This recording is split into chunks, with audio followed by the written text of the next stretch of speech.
السلام عليكم ورحمة الله وبركاته. ازيكم عاملين ايه؟ يا رب تكونوا بخير.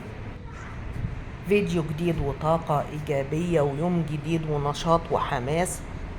بس مبدئيا بعتذر عن التأخير لأسباب وظروف ما. بشكر كل اللي اشتركوا في قناتي وكل اللي فعلوا زر الجرس وكل اللي حط لايك، فضلا وليس أمرا. لايك مجدعة منكم.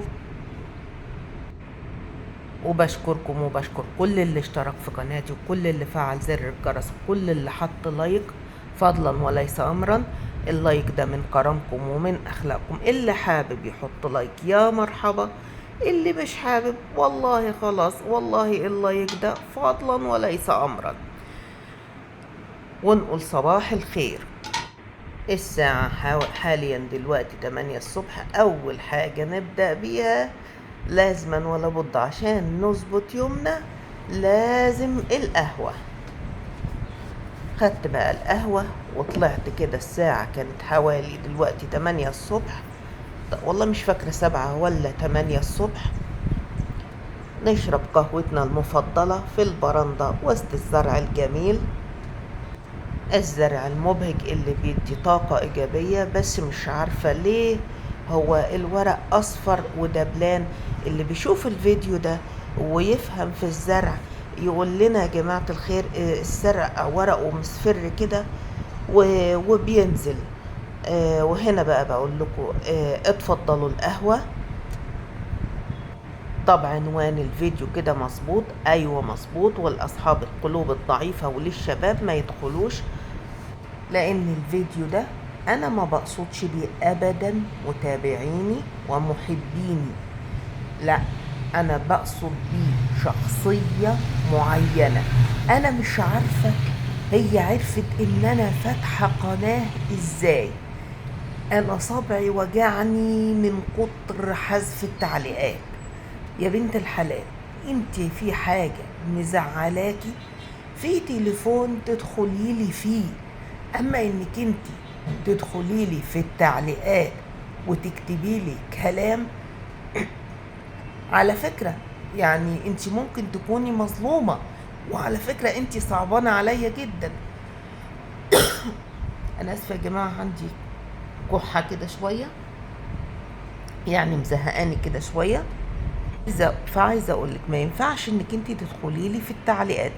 انت لو زعلانة من حاجة في تليفون تكلميني فيه. ويا جماعة شاركونا آرائكم وتعليقاتكم بما يرضي الله ورسوله. وأي تعليق سلبي معلش أنا يعني بحذفه، لأن أنا ما بحبش أسيب التعليقات السلبية. فشاركونا آرائكم وتعليقاتكم في حدود الاحترام للآخرين.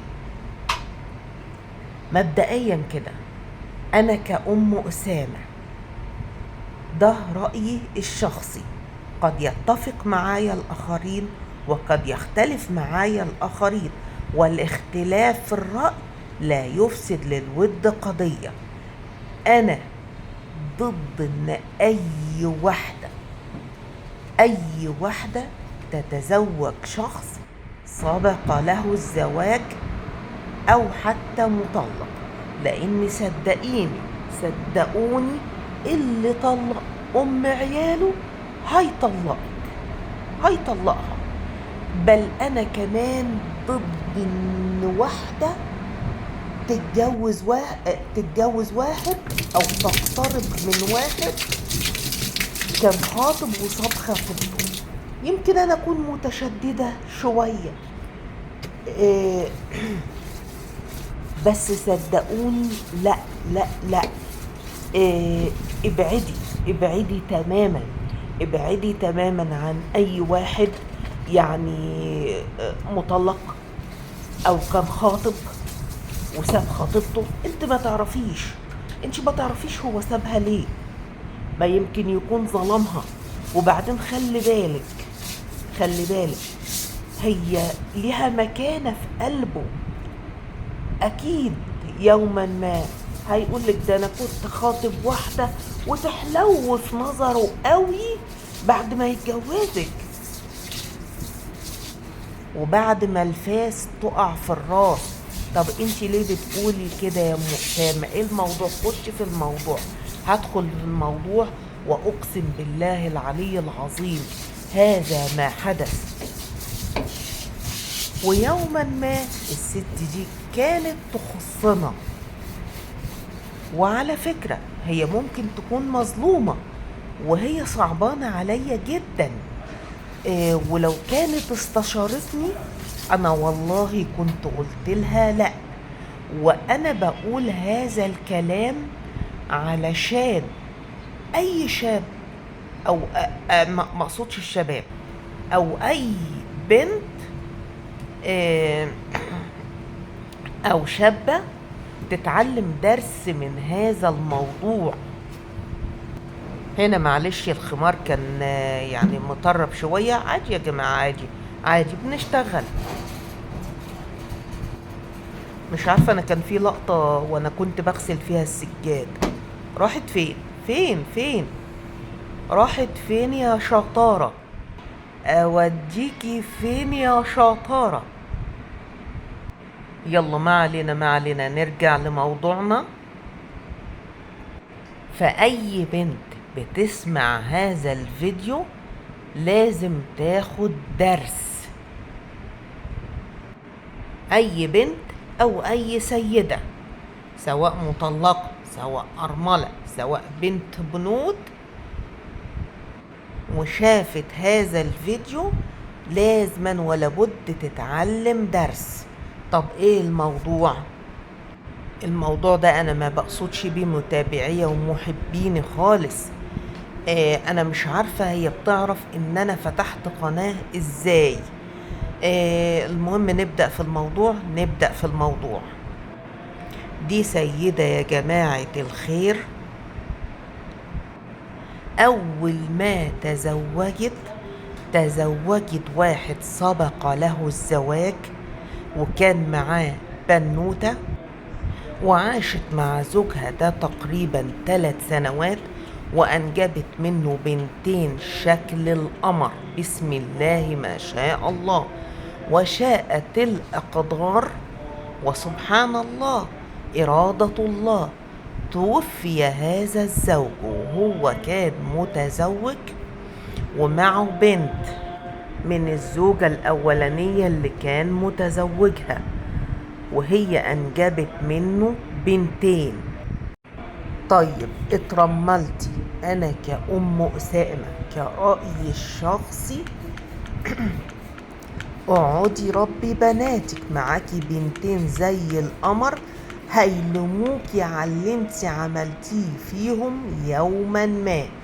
طيب اتجوزتي، حبيتي تتجوزي، الجواز مش حرام ولا عيبة، بس احنا في زمن صعب ومش هيرحمك. طيب انت حبيتي انك انت تتجوزي، طيب يا ست الكل على الاقل اتزوجي يا ستي واحد مطلق، مع ان انا ضد ان الواحدة تتجوز واحد مطلق تماما تماما تماما، لان اللي طلقها هيطلقك. طيب يا ستي اتجوزي واحد ارمل، طيب يوم ما تتزوجي واحد كانت زوجته بتاكل معاكي، مش عارفة الحتة دي بتبان كأنها في الكاميرا فيها كوم تراب، بينما انا ماسحة الشقة وهي نظيفة جدا، وجيت لكم بالكاميرا من الناحية التانية هي بيضة وزي الفل، مش عارفة ليه بتبان في الكاميرا وتظهر في الكاميرا على ان فيها تراب، هي مبقاش فيها تراب خالص. ومعلش انا نسيت ان انا اخيط المفرش بتاع الكنبة، عادي يا حاجة بتحصل. المهم ما علينا، نرجع لموضوعنا. والله العظيم هذا ما حدث. وشاركونا آراءكم وتعليقاتكم في حدود يعني إيه الاحترام للآخرين، لأن أنا يا جماعة الخير أي تعليق سلبي أنا بحذفه على طول. المهم بطلي لكلك يا حاجة وارجعي للموضوع على طول. المهم انا هنا بسرعة بوريكم السلم بعد ما مسحته لحد الجارة اللي تحتنا. انا مش عارفة هي بتسمع تعليق فيديوهاتي ولا لأ، بس ما اعتقدش يعني، لان هي لو بتسمع فيديوهاتي هي ست انسانة وجميلة جدا جدا، يعني كانت هتكتب لي تعليق حلو او كده، بس ما اعتقدش يعني. المهم طلعت اجري بسرعة لان حسيت ان حد طالع على السلم، فممكن يكون زوجها وانا منتقبة يعني. المهم بطلي لوكلوكي حاجة واطلعي وارجعي للموضوع. ماشي حاضر. طيب اتجوزتي وعوزتي تتجوزي، انت حرة، ولكن يوم ما واحد تتجوزي واحد مراته كالت معاكي عيش وملح يوما ما، وكان بينكوا صداقة ومحبة، وكانت أخت ليكي، وكانت كل شوية تطلع تقولك يا أم فلانة أنا رايحة السوق انتي مش عايزة حاجة، يا شيخة ده تصرفاتها تحرجك. وأبنائها لديه أبناء كبار كانوا يعدوا عليك ويقولوا لك يا طنط انت مش عايزة أي حاجة، احنا تحت أمرك. والله والله كانت بتعمل كده، وكانت ليكي ونعم الأخت بشهادتك وبكلامك. أنا مش عارفة الدبان ده أعمل فيه إيه يا جماعة الخير. إلى أن جت ذات يوم واتصدمت فيكي صدمة عمرها. إلى أن جت ذات يوم فوجئت بزوجها اللي كان حلو معاها وكويس معاها مقلوب عليها جدا. فاستشعرت إن في شيء مش طبيعي. يا جماعة الواحدة بتحس، الواحدة بتفهم. فالمهم قالت أنا عايزة أشوف إيه الراجل ده متغير من ناحيتي كده ليه. فالمهم ايه، قالت له في يوم من الايام انا ماما تعبانه عايزه اروح ازورها. فقال لها طيب. فالمهم ايه، عملت نفسها انها راحت لمامتها، فوجئت بزوجها طالع عندك، وكانت الصدمه، فجريت تطلع تشوف في ايه، فلقتكم مع بعض. فالمسكينه اتصدمت، فنزلت تجري بسرعة في قلب الشارع من خوفها، وهتك يا صويت. فالمهم في وسط القعدة في وسط الناس، وعملت لها الست قعدة، فقامت الست بتقول ده اتجوزته واتجوزته عرفي. فانت طلعتي بمنتهى البجاحة، بدل ما تهديها، انا مش عارفة اعمل ايه في الدبان ده والله، بدل ما تهديها وتقولي لها انا اسفة وحقك عليا وتراضيها بكلمتين، طلعتي بمنتهى البجاحة تقولي لها ايه، لا لا لا لا، ده انا مش متجوزاه عرفي، ده انا متجوزاه علني. والمسكينة اتصدمت فيكي صدمة عمرها، ووقعت على الأرض فقدت وعيها. وبعد كده خيرته، قالت له يا أنا يا هي. فطبعا اختار أم العيال وقام مطلقك، وقال لها يا ستي سامحيني دي كانت نزوة واعتبريها نزوة والكلام من ده. طيب سكتي بقى وقعدتي تربي عيالك؟ لا. طب للمرة التالتة بعد ما اتطلقتي رحتي متجوزة واحد متزوج ولديه 4 من الأبناء. انت حرة، انت حرة. الله أعلم انت ممكن تكوني مظلومة، بس انت ظلمتي نفسك بإيدك، انت ظلمتي نفسك بإيدك. انت كان فيكي تتزوجي واحد أرمل يا ستي، واحد مطلق، مع ان انا ضد كده تماما. بس انت عندك مقاومات حلوة، انت ذو ملامح جميلة وشكلك حلو. ليه خسرتي نفسك بنفسك؟ وعلى فكرة يا جماعة الخير، كانت شاطرة جدا وكانت نظيفة جدا جدا جدا، ده من باب الحق. بس انت خربتي حياتك بإيدك. وعلى فكرة هي ما أسأتليش أنا شخصيا في حاجة، هي أساءت لنفسها.